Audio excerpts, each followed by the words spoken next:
He thought he could break me by cheating with her, but I exposed every secret, destroyed his reputation, and walked away as he watched his perfect world crumble to dust. Hey, beautiful people, your support means everything to us. Help us reach our next big milestone by hitting that subscribe button. It's free, supports the channel, and ensures you never miss an amazing video. Let's dive in. I'm Victoria Pierce, 31, and until 6 months ago, I was living what most would call the American dream, senior partner at Peer and Montgomery, consulting a corner office overlooking Boston Harbor, and engaged to James Anderson, the man who would soon learn that breaking me would be the biggest mistake of his life. Our love story had been the kind that made it into wedding magazines. High school sweethearts who reconnected at our 10-year reunion. Both successful in our own rights, both ready for what we thought would be forever.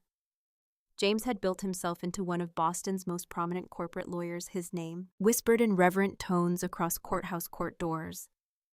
I had inherited my father's consulting firm and transformed it into a powerhouse of innovation. Together, we were unstoppable, or so. I thought the first crack in our perfect facade appeared on a Tuesday. It wasn't dramatic. There was no lipstick on his collar or suspicious late-night call. Instead, it was a simple notification on his iPad that he'd forgotten to disconnect from our shared Apple account. Your Uber receipt drop-off at 42 Beacon Street. That wouldn't have meant anything if he hadn't told me he was in New York for a critical deposition that day. I remember sitting in our luxury penthouse, feeling the leather of our 122 couch beneath my fingers, staring at that notification until my eyes burned. 42.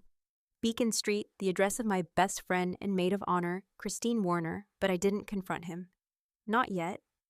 The old Victoria might have, but something inside me shifted that day. A cold, calculating voice whispered, "Watch, wait, gather," and so I did. For the next 2 weeks, I became a silent observer in my own life. I noticed how James's New York trips always coincided with Christine's yoga retreats. I saw the subtle glances they exchanged at charity gala, the way their fingers brushed when passing drinks. Each observation was a dagger, but I transformed my pain into purpose. The breaking point, the moment that would set my revenge in motion, came during our engagement party at the Boston Harbor Hotel. 500 guests, the city's elite, all gathered to celebrate what they thought was the merger of two powerful families. I'd spent months planning it, ensuring every detail was perfect, from the imported French champagne to the string quartet playing our favorite pieces. James had insisted on giving a speech. He stood there, champagne flute in hand, looking devastatingly handsome in his Tom Ford tuxedo, speaking about loyalty, trust, and eternal love. And there in the third row, Christine sat wearing the emerald necklace I'd later discover was his gift to her, bought with the joint account we'd opened for our wedding expenses to my beautiful Victoria. He said, his voice carrying across the ballroom, "You're not just my future wife, you're my rock, my conscience, my everything." I promised to be faithful, honest and true, until my last breath. The applause was deafening. The irony was suffocating later that night as guests danced and celebrated. I excused myself to use the restroom. Instead, I took the elevator to the hotel security office. Being the daughter of one of their biggest investors has its perks, like access to security footage, and there it was in crisp, high definition. James and Christine sneaking into one of the hotel's luxury suites 2 hours before the party. The timestamp matched perfectly with his emergency client call. I watched the footage 3 times, not because I needed to confirm what I saw, but because I wanted to memorize every detail of the moment that would justify what I was about to do. The way he checked the corridor before entering. How she giggled as he pulled her inside. Each detail would fuel my resolve that night, as James slept soundly beside me, probably dreaming of his perfect double life. I began plotting the prenuptial agreement he'd insisted on signing, meant to protect his assets would become my first weapon. You see, there was a morality clause his lawyers had added. Thinking it would protect him, they never imagined it would be his undoing. I started small, methodically. First, I hired the best private investigator in Boston not to follow James and Christine. No, I already knew enough about their affair, but to dig into James's law practice, a man arrogant enough to cheat on his fiancée with her best friend would surely have other secrets within. Weeks, the pieces started falling into place. the offshore accounts in the Cayman Islands, the client funds that mysteriously disappeared and reappeared, the witness tampering of evidence in 3 high-profile cases. Each discovery was a pearl. And I was slowly stringing together a necklace that would eventually choke his career. Christine wasn't innocent either, as my maid of honor and the CFO of her family's investment firm. She had access to sensitive information about both our personal lives and various corporate dealings. What she didn't know was that I'd kept records of every conversation where she drunkenly bragged about insider trading, every email where she'd accidentally revealed confidential information. The beauty of it all, neither of them suspected a thing. I maintained my role perfectly. The devoted fiancé, the trusting best friend. I smiled through wedding planning sessions, laughed at their inside jokes, and played the perfect hostess at our dinner parties, all while documenting, recording, and building my case. James thought he could break me by betraying everything we'd built together. He thought I was just another trophy to display at corporate events too blindly. In love to see through his facade. Christine believed our decade-long friendship would make me an easy target, someone too loyal to ever suspect betrayal. They thought I was weak. They thought I would crumble, but they were about to learn that sometimes the people you underestimate the most are the ones you should fear the most. Because while they were playing house with their secret affair, I was constructing something far more intricate. Their complete and utter destruction as I organized these files on my desk tonight, each one carefully labeled and dated. I can't help but smile. The engagement party was 3 months ago tomorrow. Phase 1 of my plan begins, and by the time I'm done, James Anderson and Christine Warner will learn that hell hath no fury like a Thati, woman they thought they could break. Phase 1 began with a simple email. Dear Mr. Harrison, I believe there are some irregularities in the Anderson-Pierce merger case that require your immediate attention. I sent it at exactly 8:15 a.m., knowing James's mentor and managing partner would be enjoying his morning coffee while reviewing case files. The email came from an anonymous account, but the attachments were anything but mysterious. Detailed records of James's creative accounting, with client funds carefully documented over the past 3 months. But I'm getting ahead of myself. Let me tell you about the delicious process of discovering just how deep James's corruption ran. Remember that private investigator I hired? Marcus turned out to be worth every penny of his astronomical fee while tracking James's movements. He discovered something fascinating. My fiancé had a peculiar habit of visiting a certain safety deposit box at Boston First National every Tuesday at 11:00 a.m., like clockwork. The same bank where our firm handled several major corporate accounts took 2 weeks of careful manipulation, but I finally had my opening honey, I said one Monday evening, massaging his shoulders as he reviewed case files. I need you to meet with the Carter Industries team tomorrow morning. They're threatening to pull their account, James had protested. Of course, I have a crew. IAL meeting at 11. More crucial than a $50 million account, I asked innocently, knowing he couldn't refuse while he was busy saving our biggest client relationship, which was never actually in danger. Marcus paid a visit to the bank. Amazing what people will do when presented with a court order. Even if that order was crafted using James's own legal letterhead and signature, which I'd collected from our countless wedding planning documents. The contents of that safety deposit box were like Christmas come early, detailed records of every client fund he'd borrowed, every case he'd compromised, every judge he'd influenced. James had kept meticulous records of his misdeeds, probably as insurance against his co-conspirators. How ironic that his own paranoia would become his undoing, but the real gold mine came from an unexpected source. Christine's assistant, Jenny, poor overlooked Jenny, who Christine had berated publicly at last year's Christmas party. All it took was a chance meeting at her favorite coffee shop, a sympathetic ear, and a suggestion that her impressive skills were being wasted within a week. Jenny was my new personal assistant, bringing with her a treasure trove of Christine's confidential files, Miss Pierce, Jenny had said. One evening, staying late to help me organize wedding files. I think you should see this. She handed me a USB drive containing emails between Christine and James dating back 18 months. Not just their love affair, that was old news, but detailed discussions of insider trading schemes they'd been running together. James would pass on confidential information from his corporate cases, and Christine would make strategic investments just days before major mergers and acquisitions went public. I spent that night in my office methodically copying and categorizing every damning piece of evidence. The next morning, I smiled sweetly as James kissed me goodbye, his lips still stained with Christine's signature red lipstick from their morning rendezvous. "Don't work too hard, darling," IID said, knowing exactly how he'd be spending his lunch hour. The pieces were falling into place faster than I had anticipated through Marcus. I discovered that James had been embezzling from the firm's client trust accounts, a cardinal sin in the legal world, through Jenny. I learned that Christine had been falsifying corporate records to hide their illegal trading activities, and through my own careful observation, I documented every meeting, every call, every suspense, ISIS transaction. But the master stroke came from an unexpected quarter. Remember that morality clause in our prenuptial agreement? I hired 3 separate legal teams to review it each without knowledge of the others. Their unanimous conclusion, the clause wasn't just about infidelity. It extended to professional misconduct. If either party engaged in activities that could bring public disgrace to the other, the offending party would forfeit all shared assets and be liable for substantial penalties. James had insisted on that clause, convinced he was protecting himself from any potential gold digger tendencies I might harbor. The irony of using his own legal paranoia against him was almost poetic.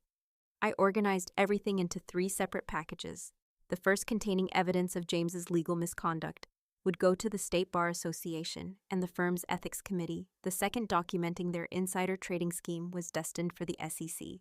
The third, proving their fair and violations of the morality clause, would go to our family lawyers, but timing was crucial. Too soon, and they might find a way to wiggle out of it. Too late, and they might have already moved more assets offshore. I needed a catalyst, something that would make the impact impossible to ignore. That opportunity came in the form of the annual Bar Association Gala, the biggest event in Boston's legal calendar. James was scheduled to give the keynote speech, announcing his promotion to named partner. Christine would be there too, seated at our table in her role as both client and friend. It would be their moment of triumph and their perfect downfall the week before the gala. I began laying the groundwork. Anonymous tips to key journalists about upcoming scandals in Boston's legal community. Subtle hints to the firm's other partners about concerning patterns in recent cases. A quiet word with the Bar Association's ethics committee about reviewing certain trust account transactions. I also made sure to the perfect fiancé. I helped James rehearse his speech, offered to coordinate with Christine on the seating arrangements, even bought a new Valentino gown for the occasion, blood red, because symbolism matters. The night before the gala, as James slept soundly beside me, I made final preparations. Every email was scheduled, every document ready to be released. I thought I might feel nervous or guilty, but all I felt was a calm certainty. They thought they could break me, use me, discard me instead. They had created their own destroyer. I looked at myself in the bathroom mirror, remembering the naive woman I'd been.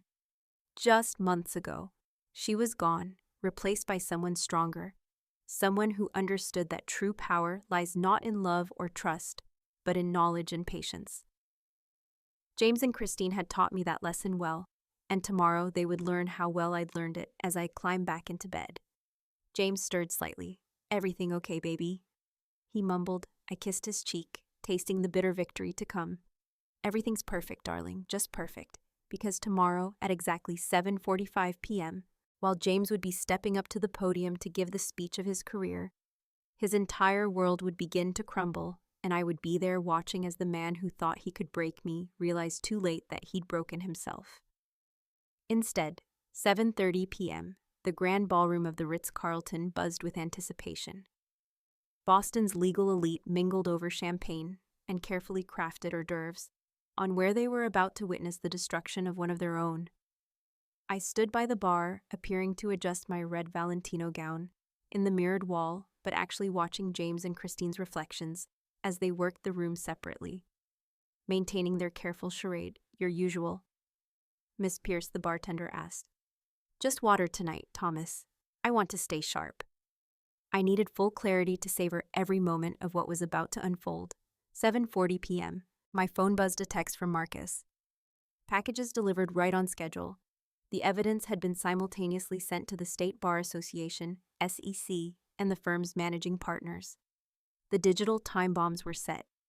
James approached, radiating confidence in his custom Tom Ford tuxedo, ready for the big moment, darling.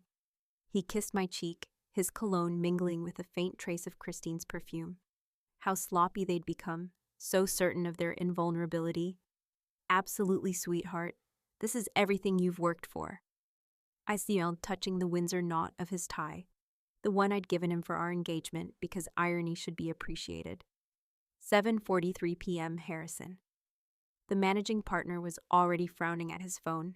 He excused himself from a conversation with the judge, walking briskly toward the service exit. Right about now, he'd be reading about how his star protégé had been systematically defrauding clients, and the firm. 7:44 p.m. Christine's phone buzzed. I watched her face pale as she read what I assumed was the SEC's immediate response to the evidence of insider trading. She looked up, catching James's eye across the room. He gave her a slight nod, oblivious to the fact that their secret signals were now as transparent to me as glass, ladies and gentlemen. The MC announced, "Please take your seats. Our keynote address will begin momentarily." I touched James's arm. "You should head up there, darling. This is your moment." He squeezed my hand, flashing that $1,000,000 smile that had once made my heart race. Now it just reminded me of all his lies. "I love you," he said. "I know," I replied, because technically it wasn't a lie. I did know. I knew exactly what his version of love was worth. 7:45 p.m. James took the podium just as the first phones began to buzz. The timing was exquisite, every major news outlet in Boston receiving anonymous tips about the scandal, simultaneously complete with documentation I'd watched as reporters in the room began, whispering, their fingers flying over their phones, distinguished colleagues, honored guests. James began his carefully rehearsed speech, still unaware of the tsunami approaching. The side door burst open. Harrison, his face, ashen straw, purposefully toward the podium, 2 security guards flanked him in the corner. I noticed Christine already being approached by men in suits. Agents move surprisingly quickly when given concrete evidence of a major security fraud. James Harrison's voice cut through the room like a knife step down. The confusion on James's face was priceless. "I'm sorry, step down now." Harrison's voice left no room for argument. The room erupted in murmurs as James was escorted from the podium. Christine was already being led out through a side door, her mascara beginning to run. The perfectly Conrued world was crumbling in real time, and I had front row seats. Victoria, James called out as they let him past me. "Something's wrong, call Jerry at the firm." "Get him too." "I'm afraid Jerry can't help you," I said softly, letting the mask slip just enough for him to see the truth in my eyes. "No one can." The recognition dawned slowly, then all at once I watched as understanding crashed over him like a wave. Every late-night client meeting, every stolen moment with Christine, every fraudulent transaction coming back to haunt him. In one terrible moment of clarity, he whispered, his face draining of color. But how I stepped closer, my voice for his ears alone. "You should have remembered, darling, the devil is in the details, and I've always been very, very good with details." The security guards pulled him away before he could respond. I stood there, champagne flute in hand, as chaos erupted around me. Reporters were already pushing forward, doubting questions. Partners huddled in corners, frantically making calls. The prestigious gala had transformed into a feeding frenzy. I felt a presence beside me and turned to find Jenny, my faithful assistant, looking concerned. "Miss Pierce, there are reporters asking for comments. Should I give them my prepared statement?" I said calmly. "The one about being shocked and devastated by these revelations. Make sure to emphasize that I'm cooperating fully with all investigations." She nodded, understanding perfectly. We'd rehearsed this after all. My role as the betrayed fiancé was just as carefully crafted as every other aspect of this evening. Within an hour, the ballroom had emptied, leaving behind half-filled champagne glasses and the debris of shattered reputations. I sat alone at what had been our table, fingering the engagement ring. I would return tomorrow through our lawyers. My phone buzzed. A news alert. Breaking: prominent Boston attorney James Anderson arrested Ed on multiple fraud charges. Below it, another headline. Major investment firm CEO Christine Warner implicated in insider trading scandal. I scrolled through the notifications. The evidence was being reported exactly as I'd planned, each revelation building on the last, creating an inescapable web of corruption. By morning, there wouldn't be a law firm in Boston willing to represent either of them. The prenup's morality clause would ensure. I kept everything: the penthouse, the vacation homes, the art collection. Not that I wanted them. This was never about money. It was about justice served cold and precise. As I stood to leave, I caught my reflection in the ballroom's ornate mirrors. The woman looking back at me wasn't the same one who had discovered her fiancé's betrayal months ago. She was stronger, sharper, refined by the fire of betrayal, into something magnificent and terrible James had thought he could break me. Christine had believed our friendship was my weakness. Together they had assumed I would crumble, become another sad story at cocktail parties. About the naive woman who lost everything. Instead, they had created their own destruction. Every secret they'd whispered, every lie they'd told, every betrayal they'd planned. I had transformed them all into weapons and turned them back upon their creators. As I stepped into the cool Boston night, my phone buzzed one final time. A text from an unknown number, Christine's private line. Why I smiled, typing back forward. Words before blocking the number forever, because you taught me how the valley brought my car around. A new Mercedes bought with the signing bonus from the job offer I'd accepted in New York last week. Tomorrow, the press would describe me as the victim of an elaborate fraud in a month. I'd be the phoenix who rose from the ashes, taking a prestigious position at a rival firm. In a year, few would remember I had ever been James Anderson's fiancée. But James and Christine, they would remember every day in their prison cells. They would remember the woman they thought they could break and how, spectacularly, their plan had backfired 1 month after the gala. I sat in my new corner office, overlooking Manhattan's skyline, reading the latest headlines about that Anderson-Warner scandal the Wall Street Journal had dubbed at them.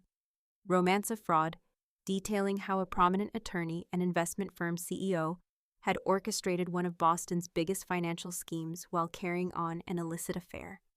Miss Pierce, my new assistant, Sarah, appeared at the door. The Boston Globe is on line 1. They're doing a follow-up piece and no comments beyond our official statement, I replied. Not looking up from my laptop, the statement in question had been crafted by a team of PR experts. Miss Pierce continues to cooperate with authorities and request privacy during this difficult time. Short, professional, and perfectly designed to make me appear as the dignified victim. The truth was far more satisfying. James's arrest had tried a domino effect that exceeded even my careful planning. The FBI had seized his offshore accounts, all of them, not just the ones I'd known about. Turned out, my ex-fiancé had been running schemes that made my discoveries look like amateur hour. The prestigious law firm, where he'd been about to make named partner, was now under federal investigation. Christine hadn't fared any better. The SEC investigation I'd triggered had uncovered a pattern of insider trading going back years before she'd even met James. Her family's investment firm was hemorrhaging clients, their reputation in tatters. Last I heard, her father had cut her off completely, leaving her to face federal charges without the backing of the family fortune. My phone buzzed a text from Jenny, who I'd helped place at a top PR firm in Boston. Check your email, you want to see this. The email contained a court filing. James was attempting to claim that I had orchestrated everything, that he was the victim of her elaborate setup. I couldn't help but laugh. Even his own lawyer had advised against it. After all, how could the brilliant, sophisticated James Anderson claim he'd been outsmarted by his simple, trusting fiancée, Miss Pierce Sarah, again? Mr. Harrison is here to see you now. This was interesting. James's former mentor had flown to New York unannounced. I straightened my Chanel blazer and nodded. Send him in, Richard. Harrison looked older than he had at the gala, the scandal having carved new L lines in his face. He took the seat across from me without waiting for an invitation. Impressive view, he said, gesturing to the Manhattan skyline. Better than the one in Boston, I replied coolly. We both knew this wasn't a social call. You know, he began studying me with new eyes. I've spent weeks trying to figure out how we missed it, how James managed to hide his activities for so long, but that's not the real question, is it? I raised an eyebrow. Waiting, the real question is how you found everything we missed, how you managed to unravel years of careful deception in just a few months. Perhaps you weren't looking closely enough, I suggested, or perhaps you were looking for the wrong things. He nodded slowly. We were looking for a criminal mastermind. We should have been looking for a broken heart. Is that what you think? This was about a broken heart? I allowed myself a small smile. You still don't understand, Richard. This was never about heartbreak. It was about justice, Juice. He barked out a laugh. You destroyed him. The firm is under federal investigation. Our reputation. Your reputation was destroyed the moment you made James a partner without proper due diligence. I cut in. I simply exposed what was already there. Harrison leaned forward, his voice dropping. What do you want? Money? A partnership? Name your price to make this go away? Now it was my turn to laugh. Make it go away, Richard? This isn't some minor indiscretion that can be swept under the rug. Your star, protege defrauded clients, compromised cases, and corrupted the very justice system he swore to uphold. Christine betrayed not just me but every investor who trusted her with their money. They made their choices. Now they face the consequences, and you? He challenged. What consequences do you face? I stood walking to the window. 40 floors below, Manhattan hummed with energy. My consequence was learning that the man I loved and the friend I trusted were frauds.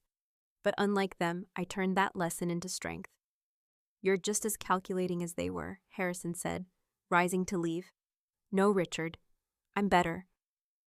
I turned back to face him. They calculated how to deceive. I calculated how to reveal truth. There's a difference after he left. I opened my desk drawer and took out the engagement ring, the one I kept as a reminder tomorrow. It would be auctioned off, the proceeds, donated to a fund for victims of financial fraud, a final public twist of the knife. My phone buzzed again, another news alert. Christine had accepted a plea deal, agreeing to testify against James in exchange for a reduced sentence. Honor among thieves, it seemed, was as false as their other pretenses. I opened my laptop, checking the secure email account I'd created months ago. One new message from Marcus. My Pi J's appeal. Denied full sentence, upheld 15 to 20 years. 15 years, I did the math in my head. James would be 50 before he saw freedom again. His law career was over. His reputation destroyed his future. Reduced to prison visits and regrets. Christine would serve less time, but her world was equally shattered. No family support, no career prospects, no future in the financial sector. So might call it excessive. I called it appropriate. Sarah appeared. One last time. Your car is here, Miss Pierce. The board meeting at Anderson Cooper starts in an hour. I smiled at the irony. I'd been hired to help rebuild the very investment firm that Christine's actions had nearly destroyed. Life had a poetry to it sometimes. As I gathered my things, I caught my reflection in the office. Windows, the woman looking back wasn't a victim or a survivor. She was a force of nature shaped by betrayal into something unstoppable. James had thought he could break me with his infidelity. Christine had thought she could break me with her betrayal. Instead, they taught me an invaluable lesson. True strength isn't in maintaining illusions of trust and love, but in the cold, clear pursuit of justice. My phone buzzed one final time. A message from an unknown number. You've ruined everything. I didn't need to ask who it was. I simply typed back, no, James, you did that yourself. I just made sure everyone could see it. Then I blocked the number, straightened my blazer, and headed to my meeting. After all, I had an empire to build, one constructed not on deception and betrayal, but on the solid foundation of lessons learned from those who thought they could break me. They never realized that sometimes what you think will break a person only serves to make them invincible.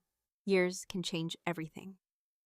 I stood at the podium of the New York Financial Forum, preparing to deliver the keynote address, ironically the same position James had been in when his world collapsed. But unlike him, I had earned this moment honestly. And now, please welcome Victoria Pierce, CEO of Pierce Global Consulting and Wall Street Journalist, Financial Innovator of the Year. The announcer's voice boomed across the grand ballroom. The irony wasn't lost on me. 3 years ago, I was supposed to be Mrs. James Anderson, the supportive wife of a corrupt Boston lawyer. Now I was Victoria Pierce, the woman who had transformed a family consulting firm into a billion-dollar global enterprise. Thank you. I began surveying the crowd today.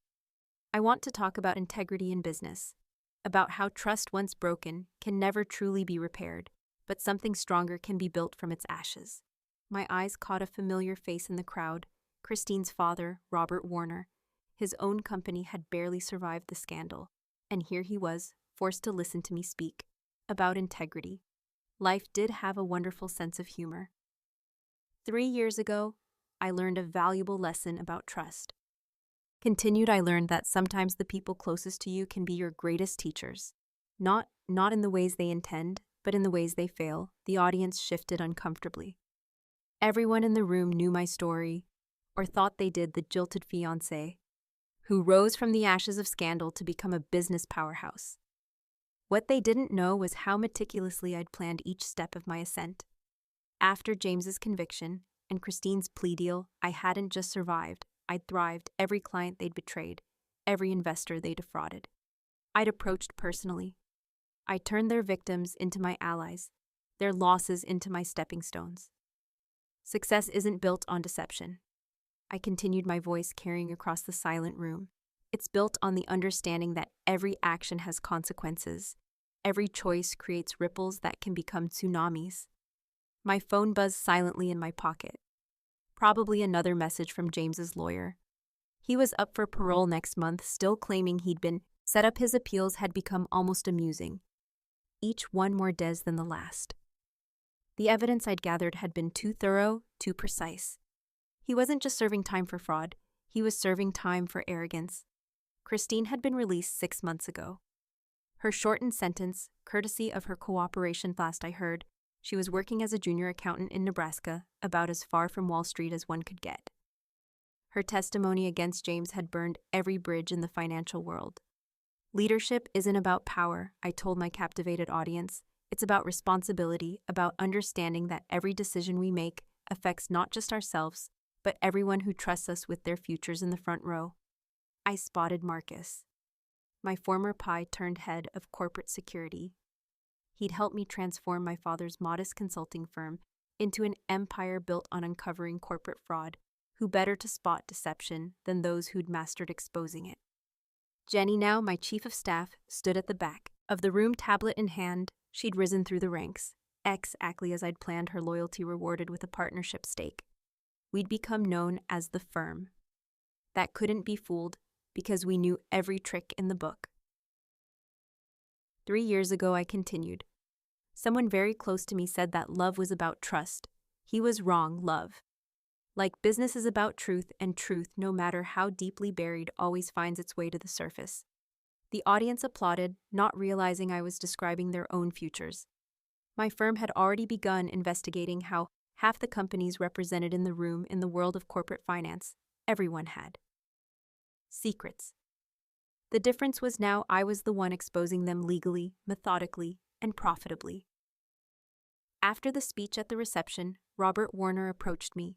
His once proud bearing now carried the weight of his daughter's disgrace.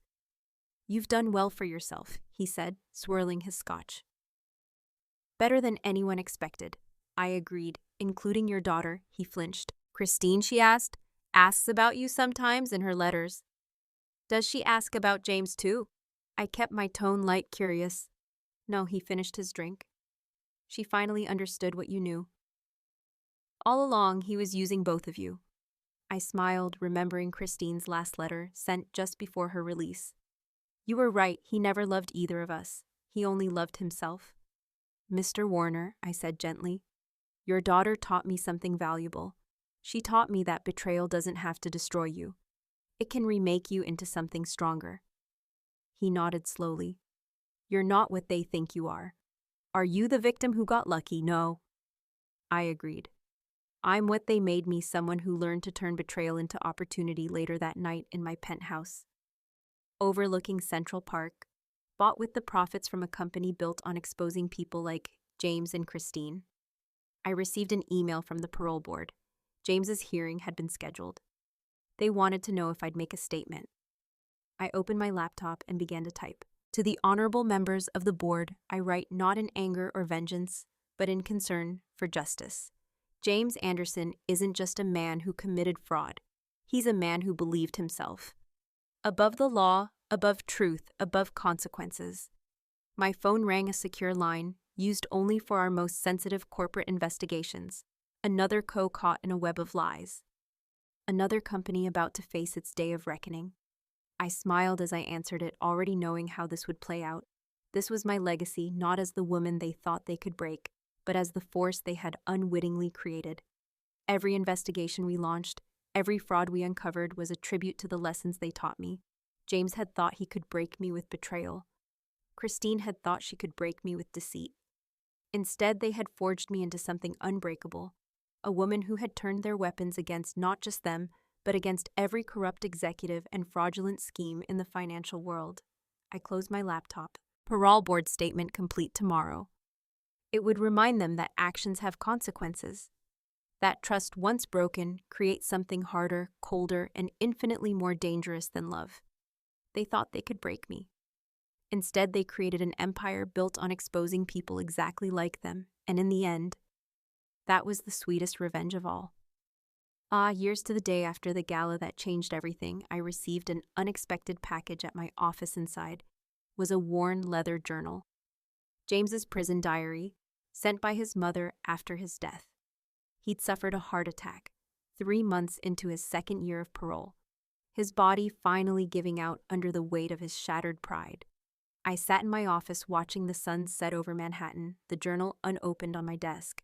The woman I'd been 8 years ago would have devoured it immediately, hungry for validation, but I'd learned that true power isn't in seeking validation. It's in being beyond the need for it. Miss Pierce Jenny's voice came through intercom. The Board of Ethics is ready for your testimony. Yes. Another delicious irony.